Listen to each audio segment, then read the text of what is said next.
ఒంటిమిట్ట ఏకశిలా నగరం కోదండరామస్వామి ఆంధ్ర భద్రాద్రిగా ప్రపంచవ్యాప్తంగా ప్రఖ్యాతి పొందిన దేవస్థానం ప్రధాన ఆస్థాన పండితుడు శ్రీ రాఘవాచార్యులతో 3RR న్యూస్ స్పెషల్ ఇంటర్వ్యూ.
చెప్పండి స్వామి, ఒంటిమిట్టకు ఏకశిలా నగరం అనే పేరు ఎప్పుడు వచ్చింది, ఎలా వచ్చిందంట? అసలు ప్రసిద్ధి అనేది ఒంటిమిట్ట ఇప్పుడు ఆంధ్ర భద్రాద్రిగా చాలా వైభవేతంగా జరుగుతుంది. దానికి విశిష్ట గురించి మీరు ఏమైనా చెప్పగలరా?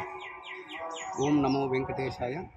చరితం రఘునాథస్య శతకోటి ప్రవిస్తరం ఏకైకమక్షరం ప్రోక్తం మహాపాతకనాశనం. ఒంటిమిట్ట దేవస్థానము ఎంతో ప్రశస్తమైనది. ప్రపంచవ్యాప్తంగా ఎంతోమంది ఒంటిమిట్ట రామాలయాన్ని టెలికాస్ట్ ద్వారా అయితేనేమి బ్రాడ్కాస్టింగ్ ద్వారా బాగా చూస్తున్నారు ఒంటిమిట్ట రామాలయాన్ని. ఎందుకు అది అంటే ఒంటిమిట్ట ఒక ప్రత్యేకమైన శిల్ప శైలి. ఎందుకంటే ఇక్కడ ఎత్తైన గాలిగోపురాలు, అమితమైన శిల్ప సంపద కాకుండా ఒక వైబ్రేషన్ ఉందన్నమాట. భగవంతుని యొక్క నామస్మరణ మాత్రమే చేతనే కోరికలు ఫలిస్తాయని విశేషం ఇక్కడ ఈ దేవాలయంలో. అందుకే అర్చక స్వాములు అందరితో భగవంతుని నామస్మరణ చేస్తుంటారు. ఓం నమో నారాయణాయ, ఓం నమో భగవతే వాసుదేవాయ, శ్రీరామ జయ రామ జయ జయ రామ, హరే రామ హరే రామ, రామ రామ హరే హరి అని. సరే, ఇంకా దేవస్థానం ఇతిహాసంలోకి పోతే చరిత్రలోకి దీనికి పూర్వకాలము మునులు మృకుంద మహాముని, శృంగి మహాముని మునులు యాగం చేస్తుంటే యాగ సంరక్షణార్థం రాములవారికి ఇక్కడికి వచ్చారని కోదండము పివాకు అమలపోతు కోదండరామస్వామిని ఆ యొక్క ఋషుల కోరిక మేరకు ఇక్కడ విలిచారని స్వయంభూగా కోదండరామస్వామిని ఆ 3 స్టాచ్యూస్ శిల్లు ఒకటే స్టోన్ మీద ఏకశిలా అని పేరు అన్నమాట. తర్వాత అది ఒంటోడు మిట్టోని దొంగలు బయటి భాగాన్ని కట్టారని కాంపౌండ్ వాళ్ళు ఇదంతా ఒంటిమిట్ట రామాలయం ఒంటిమిట్ట అని పేరు స్థిరపడింది అనమాట. ఇక్కడే పోతన భాగవతం రాశారు, అన్నమాచార్య దర్శించారు, బ్రహ్మంగారు దర్శించారు, ఇక్కడ జగద్గురు ఆదిశంకరాచార్య వారికి దర్శించారు. అతను ఒక ప్రశ్న వేశారు, జ్ఞానం ఎట్లా లభిస్తుందని. అప్పుడు శంకరాచార్య వారు దానికి పబ్లిక్ రకరకాల సమాజం చెప్పిన శంకరాచార్య శ్లోకం చెప్పారు. మధురుబ్ధో యథాభృంగ పుష్పంతి వజ్రత్, జ్ఞానలుబ్ధో తదా శిష్య గురువంతి వజ్రత్ అని. A bee collects drops of money from different provide thus makes real students seeking great people learn from each event, not only for the just persons but also ఈ mother nature so many lessons at every moment that becomes a models called అని. జ్ఞానమే బంధుడు జ్ఞానమే మోక్ష విశేషము.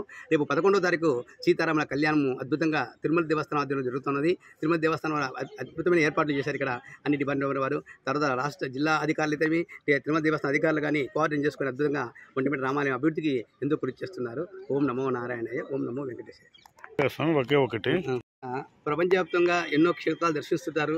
అన్ని దేవస్థానాల్లో అర్చనలు పూజలు చేసుకుని వెళ్ళిపోతుంటారు. కానీ ఒంటిమిట్టలో అది కాదు.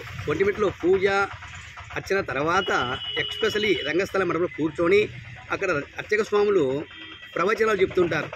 ఆ ప్రవచనం ద్వారా రాముల వారు ఏది అవసరమో ఆ సందర్భంలో వచ్చిన భక్తాదులకు ఆ కాన్సెప్టే భగవంతుడు గుర్తు చేస్తాడు. కాబట్టి ఈ ప్రవచనం ద్వారా వాళ్ళ యొక్క మానసిక శారీరక బాధల్ని వెళ్ళిపోయి నూతన ఉత్సాహంతో భక్తాలు దిగిపోతుంటారు. గొప్ప మంత్రం ఏది, గొప్ప దేవుడు ఎవరు, గొప్ప గురువు ఎవరు, మనమేమిటి, మనం ఎందుకు వచ్చాము, కష్టాలు ఎక్కడ, సుఖాలు ఎక్కడ, మన ప్రమాణం ఎడిపోతుంది, మనం బయట రైట్ వేనా రాంగ్ వేనా అని ఇక్కడ తెలియజేయబడుతుంది. కాబట్టి ఇక్కడ భక్తాలకు నిజంగా దర్శించుకున్నాక అక్కడ రంగస్థలంలో భక్త స్వామి చెప్పే ప్రవచనలు ఆ యొక్క భగవంతుడు చెప్పిస్తారు. కాబట్టి వినే వాళ్ళకు భగవంతు అది చెప్పేవాడు మహావిష్ణువు అంట, వినేవాడు విష్ణువు అని చెప్తారు శాస్త్రాలు. చెప్పేవాడు, చెప్పించేవాడు, వినేవాడు, వినిపించేవాడు అంతా తనే ఉన్నాడని. నీ పాద కమల సేవయు నీ పాదార్చకులతోటి నెయ్యమును నితాంతాపారభూతదయును తాపసమందార నాగుదవని. ఇక్కడ వినయము, వినమ్రత, సహనము, ఓర్పు, శాంతము కలిగి ఉండాలని ఆ కాన్సెప్ట్తో మంచి ప్రవచనం చెప్తుంటారు. ఓం నమో నారాయణ.